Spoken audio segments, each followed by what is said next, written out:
Confession time. I use an ad blocker. As someone who actually depends on ad revenue, that might sound hypocritical, but to be honest, I don't really think it is.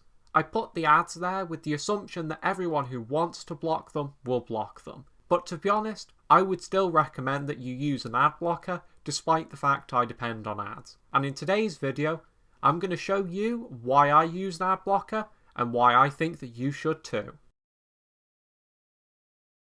So as you might imagine, the reason why I use an ad blocker is because it's necessary. Unfortunately, the modern web is such a mess that you literally have to block ads in order to use it, which is something that I think we often forget as adblock users, since we're so used to seeing the web without ads. But I invite you to turn off your ad blocker for a second and go on something like a news site.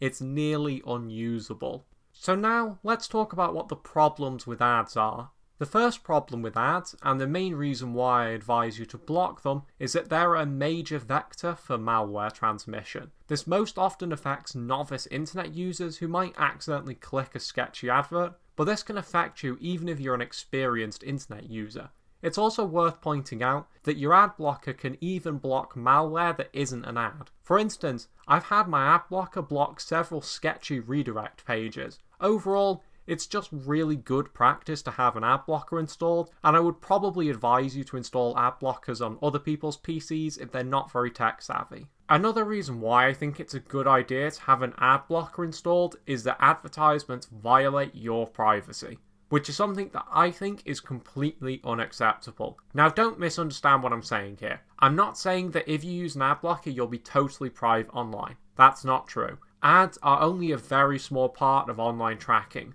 but it's also a significant part of it. Online advertisements are definitely used to track you, and advertising is very often the end result of online tracking. So personally, I think it's a good idea to cut off one of the steps and the end step of the online tracking pipeline. Another reason why you should use an ad blocker has a lot more to do with the ads themselves. As a media student, I can say with absolute certainty that advertising is intended to manipulate you in ways that you couldn't even possibly imagine, which obviously isn't healthy. And it's worse than TV and radio advertising too, since these online companies have so much information about you. If you can reduce your exposure to online advertising, then that is definitely a very good thing.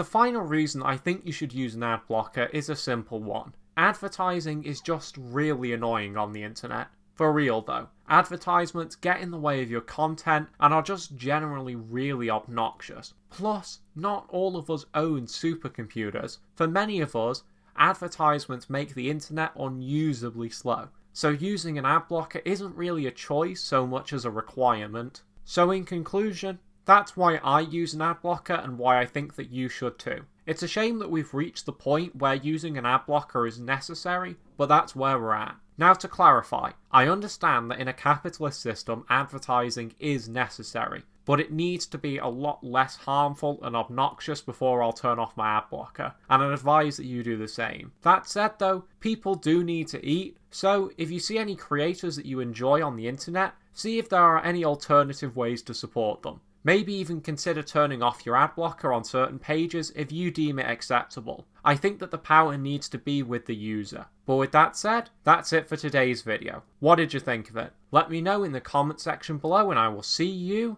in the next one. Thanks for watching.